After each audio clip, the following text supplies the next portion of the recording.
स्वागत है पुनः आपका एक बार सभी का। ये दूसरी वीडियो गणेश चतुर्थी के संबंध में प्रस्तुत करूँगा। भाद्रपद मास की शुक्ल पक्ष की चतुर्थी तिथि होती है, उसको गणेश चतुर्थी, कलंक चतुर्थी और पत्थर चौथ के नाम से जाना जाता है। इस वीडियो का उद्देश्य ये है कि इस चतुर्थी की एक बहुत बड़ी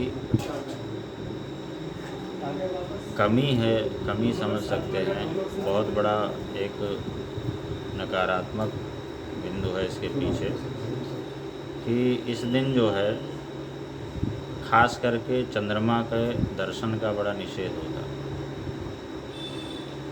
और अगर कलंक चतुर्थी के चंद्रमा का दर्शन कर लिया जाए तो व्यक्ति को व्यर्थ का कलंक लगता है, आरोप का भागी बनना पड़ता है। भादव के महीने की शुक्ल पक्ष की जो चतुर्थी तिथि है, अपने आप में एक प्रकार से एक कलंक लिए हुए होती है। तो इस बार ये चतुर्थी जो है 30 अगस्त को पड़ रही है।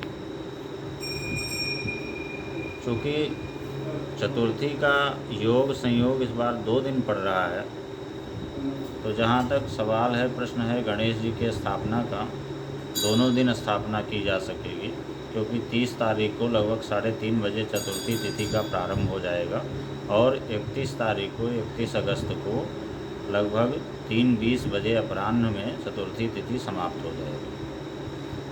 तो इसलिए जहाँ तक गणपति की आराधना की बात है, उनकी स्थापना की बात है, तो ये दोनों दिन प्रक्रिया एक क्रम चलेगा। लेकिन खास करके जो चंद्रमा का निषेध, चंद्रमा के दर्शन का जो निषेध है, वो 30 तारीख को ही माना जाएगा। कारण कि 31 तारीख को चंद्रोदय व्यापिनी चतुर्थी नहीं रहेगी। जिस समय चंद्रमा का उदय होगा या अस्त होगा चंद्रमा, उस समय चतुर्थी तिथि व्याप्त नहीं रहेगी। इसलिए कलंक चतुर्थी का योग जो है वो 30 तारीख को ही पड़ रहा है। तो इस दिन विशेष रूप से चंद्रमा का दर्शन नहीं करना चाहिए, क्योंकि इस दिन चंद्रमा जो है वो कलंकित होता है। और ऐसा इसलिए हुआ कि ऐसा गणेश जी ने चंद्रमा को श्राप दिया था कि आज के दिन जो भी तुम्हें कोई देखेगा उसे व्यर्थ के कलंक का भागी बनना पड़ेगा। आपने कुछ किया भी नहीं और आरोप लग जाएगा, आरोप सिद्ध हो जाएगा।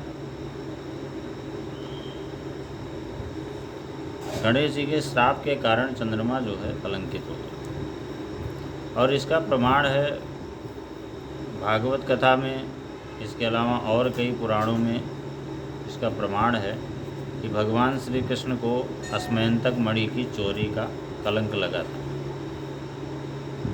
वो सिर्फ कलंक चतुर्थी के चंद्रमा के दर्शन के कारण लगा था। इसका परिहार भी कि अगर प्रमादवश कोई चंद्र दर्शन कर ले तो उसे भागवत कथा में वर्णित अस्मयंतक मणि की कथा का प्रसंग सुनना चाहिए, उसको श्रवण करना चाहिए। उससे जो है आरोप से बचा जा सकता है।